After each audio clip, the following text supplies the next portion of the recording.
आज के हम लेक्चर में हम सेल्फ इनकम्पैटिबिलिटी के बारे में हम देखेंगे। सबसे पहले हम इसकी इस टर्म का मतलब क्या होता है उसके बारे में पढ़ेंगे, और दो टाइप के हमें सेल्फ इनकम्पैटिबिलिटी पढ़ने हैं उसके बारे में हम डिस्कस करेंगे। हमें होमोमॉर्फिक टाइप और हेट्रोमॉर्फिक टाइप की सेल्फ इनकम्पैटिबिलिटी पढ़नी है इस लेक्चर के अंदर।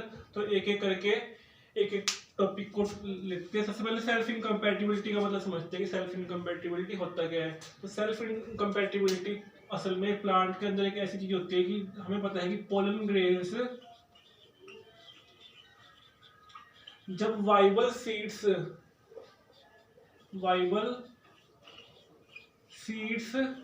प्रोड्यूस ना कर पाए तो उस कंडीशन को हम बोलते हैं सेल्फ इनकम्पैटिबिलिटी। कि पोलन ग्रेन्स खुद के ही स्टिग्मा पे जाके वाइबल सीड्स को प्रोड्यूस ना कर पाए तो उस कंडीशन को हम बोलते हैं सेल्फ इनकम्पैटिबिलिटी बोलते हैं। तो सेल्फ इनकम्पैटिबिलिटी की डेफिनेशन हमने पढ़ ली। अब हम देखते हैं कि सेल्फ इनकम्पैटिबिलिटी दो टाइप की होती है। कितने टाइप? सबसे पहले होती है होमो, ठीक है, और दूसरी होती है हेट्रो टाइप की सेल्फ इनकम्पैटिबिलिटी होती है। ठीक है, सबसे पहले हेट्रो को हम लेते हैं क्योंकि हमने इसको क्लास 12 के अंदर डिस्कस किया हुआ है। होमो हमारे लिए नया है। होमो जो हेट्रोमॉर्फिक टाइप की सेल्फ इनकम्पैटिबिलिटी होती है उसके अंदर भी एग्जांपल फर्दर दो आते हैं, डाइकोगेमी और हेट्रोस्टाइल। ठीक है, तो हेट्रोमॉर्फिक सेल्फ इनकम्पैटिबिलिटी में दो आते हैं, डाइकोगेमी और हेट्रोस्टाइल। डाइकोगेमी का मतलब क्या होता है कि दो डाइकोगेमी या कह लो हेट्रोस्टाइल एक ही होता है जिसके अंदर स्टिग्मा और स्टाइल की जो लेंथ होती है, स्टिग्मा और स्टाइल की जो लेंथ होती है वो डिफरेंट पोजीशन पे होती है, जिसके कारण क्या नाम है, पोलन ग्रेन स्टिग्मा की तरफ पहुंच नहीं पाते।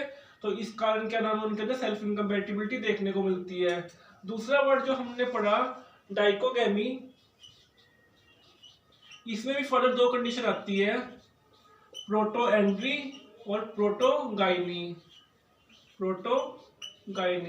प्रोटोएंड्री कंडीशन वो होती है प्लांट की वो कंडीशन जिसमें मेल पार्ट पहले डेवलप होता है, किससे, फीमेल पार्ट से पहले डेवलप होती है, तो उस कंडीशन को हम क्या बोलते हैं, प्रोटोएंड्री बोलते हैं। और प्रोटोगाइनी कंडीशन प्लांट की वो कंडीशन होती है जिसमें फीमेल पार्ट, जो फीमेल प्लांट होता है, सेक्सुअल ऑर्गन होता है, वो पहले डेवलप होता है, किसके कंपैरिजन में, मेल प्लांट के कंपैरिजन में पहले डेवलप होता है, तो वो कौन सा होता है, प्रोटोगाइनी होता है। ठीक है, तो ये सब हमारा था हेट्रोमॉर्फिक सेल्फ इनकम्पैटिबिलिटी थी। अब हम होमो देखेंगे, होमोमॉर्फिक सेल्फ इनकम्पैटिबिलिटी हम देखेंगे। जिस होमोमॉर्फिक में भी दो टाइप की होती है, एक तो होती है जीएसआई और एक होती है एसएसआई। ठीक है, तो जीएसआई जो होती है वो कौन सी होती है, गैमेटोफिटिक सेल्फ इनकम्पैटिबिलिटी होती है, गैमेटोफिटिक सेल्फ इनकम्पैटिबिलिटी होती है। और ये कौन सी होती है, स्पोरोफिटिक सेल्फ इनकम्पैटिबिलिटी होती है, स्पोरोफिटिक सेल्फ इनकम्पैटिबिलिटी होती है।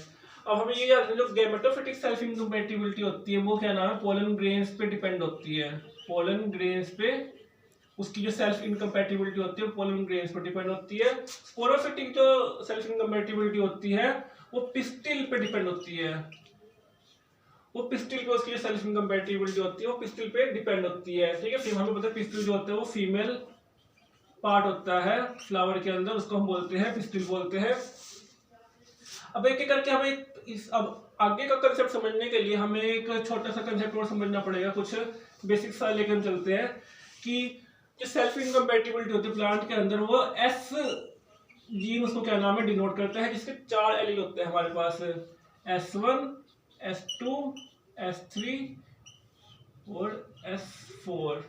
ठीक है, तो यहाँ तक ये हमने पढ़ लिया कि जो सेल्फ इनकम्पैटिबिलिटी होती है प्लांट के अंदर उसको एस जीन कैरी करता है, उसके कितने एलील होते हैं हमें पता है। एलील क्या होता है, alternative form of gene is known as allele. तो S1, S2, S3 and S4 type के हमारे पास एलील होते हैं। तो अब हम देखते हैं, सबसे पहले पढ़ते हैं हम जीएसआई के बारे में पढ़ते हैं। जीएसआई के बारे में हमने क्या पढ़ा, गैमेटोफिटिक सेल्फ इनकम्पैटिबिलिटी डिपेंड किस पे होता है, पोलन ग्रेन पे डिपेंड होता है, पोलन ग्रेन पे डिपेंड करता है। ठीक है, तो सबसे पहला हम कंडीशन लेंगे, केस नंबर 1, ठीक है। पिस्टिल पे हम जो हमारी पिस्टिल है, जो फीमेल हमारा पार्ट है, उसका हमने क्या नाम है, जो हमने उसको जीन दिए, हमने उसको S1 और S2 दे दिए, और हमने यहाँ पर pollen grain S1 S2 S1 S2 नाम के हमने इसे पोलन ग्रेन सेट कर दिए। अब GSI सिस्टम के अकॉर्डिंग हमें ये चीज देखनी है कि पोलन ग्रेन का कोई भी एलिल अगर पिस्टिल के एलिल से कॉमन कर दे तो वो पोलन ग्रेन क्या नाम है, पोलन ट्यूब या जर्मिनेट नहीं करेगा वो वाला पोलन ग्रेन। तो यहाँ देखो S1 S1 से कॉमन हो रहा है, S2 S2 से कॉमन हो रहा है, S1 S1 से कॉमन हो रहा है, S2 S2 से कॉमन हो रहा है। तो यानी कि कोई भी जर्मिनेशन यहाँ पर अक्कड़ नहीं दिखेगी हमें, यानी कि पोलन ट्यूब नहीं बनेगी। ठीक है। अब हम लेते हैं केस नंबर सेकंड लेते हैं अब हम। ठीक है, जिसमें हम S2 S3 S2 S3 वही से लेंगे। पिस्टिल हमने लिया S1 S2 हमने जीन लिया, पोलन ग्रेन हमने ले लिया S2 S3 S2 S3 ले लिए। तो GSI क्या कहता है कि अगर पोलन ग्रेन का कोई भी एलिल पिस्टिल के एलिल से अगर कॉमन कर दे तो पोलन ट्यूब जर्मिनेट नहीं करेगी। तो यहाँ देख लो S2 S2 से कॉमन हो रहा है, S2 S2 से कॉमन हो रहा है, तो ये दो तो क्या नाम है, जर्मिनेट नहीं करेंगे, S3 वाले जर्मिनेट कर देंगे। तो यहाँ पर 4 में से 2 क्या नाम पोलन में जर्मिनेट कर रहे हैं, 2 नहीं कर रहे, तो इसका मतलब 50% पोलन्स जर्मिनेट करेंगे, 50% पोलिनेट जर्मिनेट करेंगे। ठीक है, केस नंबर सेकंड हो गया। अब हम पढ़ते हैं केस नंबर थर्ड पढ़ते हैं। केस नंबर थर्ड के अंदर हम S3 S4 S3 S4, ठीक है, S3 S4 हम लेंगे।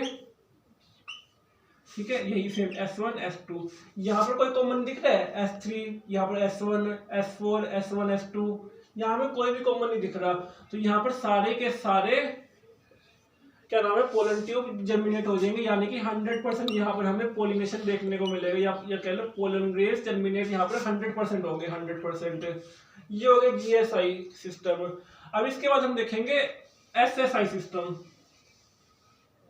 कौन सा देखेंगे, SSI सिस्टम। ठीक है, SSI सिस्टम के अंदर पिस्टिल जो होता है, पिस्टिल यानी कि फीमेल पार्ट का एलील हमें चेक करना होता है, यानी कि फीमेल पार्ट का जो एलील होता है वो रिस्पॉन्सिबल होता है सेल्फ इनकम्पैटिबिलिटी के लिए। तो हम देख लेते हैं, वही सेम S1 S2, ठीक है, S1 S2 S1 S2, ठीक है। अब SSI का फंडा समझना हमें कि SSI क्या कहता है, अगर पिस्टिल का एक भी एलील पोलन ग्रेन के एलील से कॉमन कर देगा, पोलन ग्रेन के एलील से अगर कॉमन कर देगा, पिस्टिल का एक भी एलील पोलन ग्रेन के एलील से कॉमन कर देगा, तो वो तो जर्मिनेट नहीं करेगा, साथ में वो वाला पोलन ग्रेन बाकी पोलन ग्रेन को भी कन्विंस करेगा कि तुम भी जर्मिनेट मत करना। तो केस नंबर जो फर्स्ट है यहाँ पर, जहाँ पर हमने S1 S2 लिया, उसके अंदर यहाँ पर देखो ये भी कॉमन हो रहा है, ये भी कॉमन हो रहा है, जर्मिनेशन यहाँ पर 100% जर्मिनेट नहीं करेगा, यानी कि नो जर्मिनेशन अक्कर्स। ठीक है, अब हम देखते हैं केस नंबर सेकंड, देखते हैं केस नंबर सेकंड हमें देखेंगे तो उसके अंदर यही सेम S1 S2 लिया, और यहाँ पर हमने पोलन ले लिया, हमने S2 S3 S2 S3। GSI से यहाँ पर फर्क है, डिफरेंट है। यहाँ पर देखो S2 और S2 कॉमन कर रहा है, तो यानी कि ये जर्मिनेशन नहीं देगा, और यहाँ पर ये S3 S2 S3 कोई भी जर्मिनेशन यहाँ पर नहीं फॉलो करेगा। क्यों नहीं करेगा? क्योंकि मैंने क्या बताया कि SSI में क्या होता है कि अगर एक भी अनकॉमन हो जाएगा क्या नाम है, पिस्टिल का एलील पोलन ग्रेन के एलील से, तो बाकी पोलन ग्रेन भी जर्मिनेट नहीं करते हैं। तो यहाँ पर 100% यहाँ पर भी नो जर्मिनेशन वाली कंडीशन आएगी, नो जर्मिनेशन कंडीशन आएगी। केस नंबर थर्ड के बारे में हम डिस्कस करते हैं, इसमें हम S3 S4 लेते हैं हम। यहाँ पर कोई भी कॉमन नहीं है, तो यहाँ पर 100% क्या नाम है, पोलन ग्रेन जर्मिनेट करेंगे, 100% पोलन ग्रेन जर्मिनेट करेंगे। बस एक सिंपल सी डेफिनेशन याद रखने की, जीएसआई के अंदर जो होता है वहां पर क्या होता है कि पोलन ग्रेन का एक भी एलिल पिस्टिल के एलिल से जब कॉमन कर देगा तो क्या नाम है वो जर्मिनेट, वो वाला पोलन ग्रेन जर्मिनेट नहीं करेगा। एसएसआई के सिस्टम में क्या होता है उसमें भी यही है, बस उसमें एक कंडीशन आ जाती है कि अगर पिस्टिल का एलिल पोलन ग्रेन के एलिल से क्या नाम है कॉमन कर देगा तो वो वाला एलिल जो जर्मिनेट नहीं करेगा वो बाकियों को भी कन्विंस करेगा। तो आई होप इस लेक्चर में आपको ये चीज समझ आई होगी। सेल्फ इनकम्पैटिबिलिटी थोड़ा टिपिकल कंसेप्ट होता है, तो आगे के लेक्चर में हम नेक्स्ट कोई टॉपिक लेके आएंगे। Thank you.